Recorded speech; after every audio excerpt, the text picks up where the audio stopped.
গৌর সুন্দরা মা সুরধ্বনির তীরে উপনীত হয়েছে। সহচরগণ যে যার যার কাজ করছে, গৌর সুন্দরা মার ভাবের আবেশে সুরধ্বনির তীরে দাঁড়িয়ে আছে। আচ্ছা, আমার সুরধ্বনি কাকে বলে? হ্যাঁ, মা পতিত পাবনী গঙ্গা। দেখুন, এই যে মা গঙ্গা কত পাপ বহন করে, কিন্তু তথাপিও গঙ্গা জল কিন্তু পবিত্র। কোন শুভ কাজে গঙ্গা জল ছাড়া কিন্তু পুজো হয় না, হয় না। গৌর সুন্দর আমার যত কিছু লীলা করেছেন, একটা জিনিস ভাববেন, যেটা কেন গৌর সুন্দর যত কিছু লীলা করেছেন সব সুরধ্বনির তীরে তীরে। কেন নদিয়ায় কি আর কোনো জায়গা ছিল না? নদিয়াটা কি ছোট? জায়গাটা কি ছোট? ছোট নয় তো। তাহলে নদিয়াতে কি আর কোনো জায়গা ছিল না? যত কিছু লীলা ওই সুরধ্বনির তীরে তীরে। হরি বল। কেন করেছে? ওই যে মা পতিত পাবনী গঙ্গা, গঙ্গার যখন জন্ম হলো, গঙ্গা কেঁদে কেঁদে বলছে, পিত গো, আমার তো জন্ম হয়েছে, বলো পিত আমার কর্ম কোথায়? বিষ্ণু বললেন, মাতো, তোমার কর্ম কোথায় জানো? তোমার কর্ম হবে মর্তে, তুমি নদী রূপে বয়ে যাবে। যেজন তোমায় ভক্তি ভরে স্পর্শ করবে, সেজন পাপ হতে বিধৌত হয়ে যাবে। যেই একথা বলেছে, একথা বলা মাত্রই মা গঙ্গা আবার চিৎকার করে কেঁদে চরণ দুটি জড়িয়ে ধরেছে। এ তুমি কি কথা শোনালে আমাকে?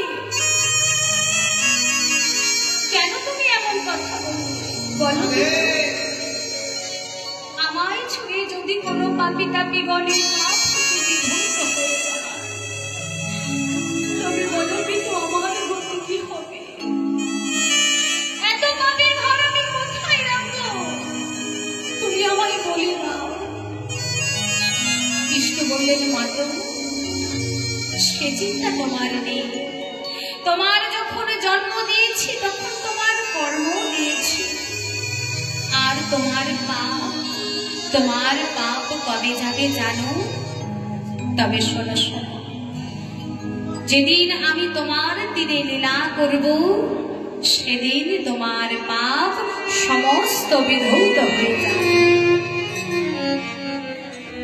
ওই যে মা গঙ্গাকে কথা দিলেন যে যতই পাপ হোক না কেন, যতই কেউ তোমায় স্পর্শ করুক না কেন, যত পাপী হোক, তোমায় স্পর্শ করুক না কেন, বৈষ্ণবীর চরণ ধুলি পড়া মাত্রই তোমার পাপ বিধৌত হয়ে যাবে, তুমি পবিত্র হয়ে যাবে। তাই দেখবেন মা, গঙ্গায় গেলে জলে নামলাম, স্নান করলাম, সেটা কিন্তু উচিত নয়। গঙ্গায় গিয়ে স্নান করার কিন্তু একটা নিয়ম আছে। পতিত পাবনী মা গঙ্গা এমনি এমনি নয়, কিন্তু কথা নয়, হ্যাঁ, আসবে। এই যে পতিত পাবনী গঙ্গা,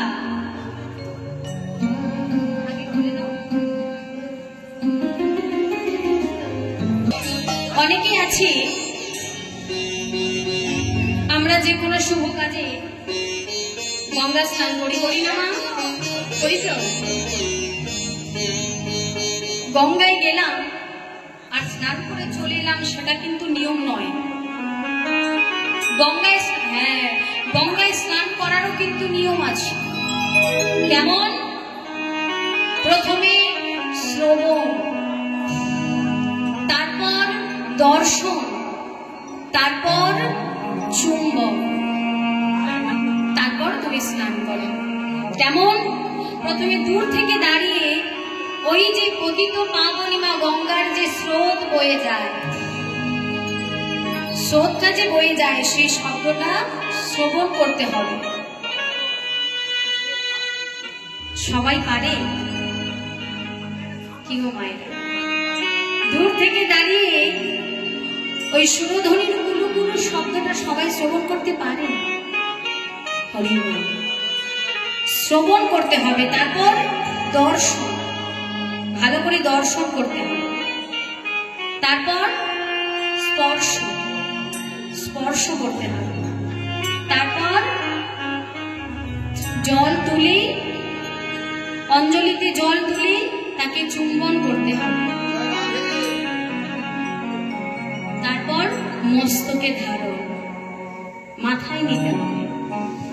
যেমনি ভাবে পিতামাতার চরণ আমরা মাথায় রাখি, ঠিক তেমনি ভাবে ভক্তি ভরে শ্রদ্ধা ভরে ওই মা গঙ্গার জল মাথায় নেবার পর তারপর স্নান করা, এটাই হচ্ছে নিয়ম। প্রেমানন্দে একবারে নিতাই গৌর হরি হরি বল।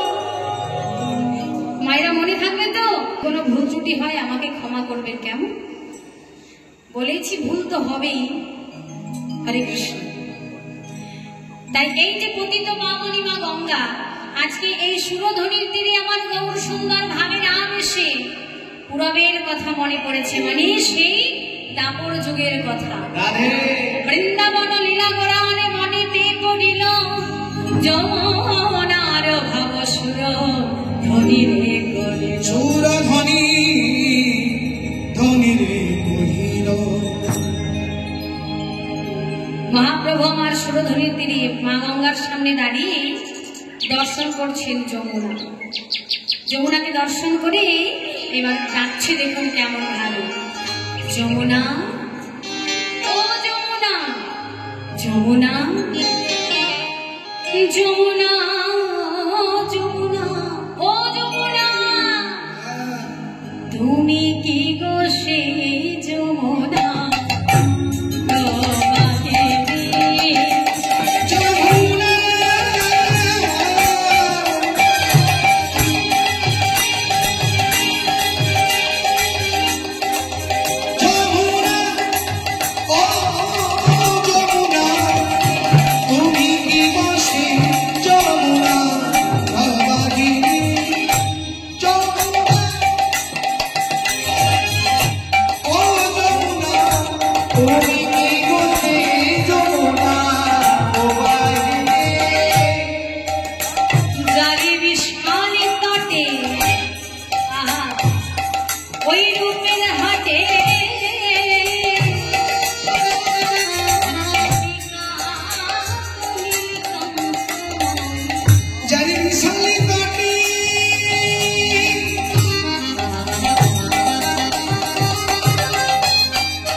যমুনা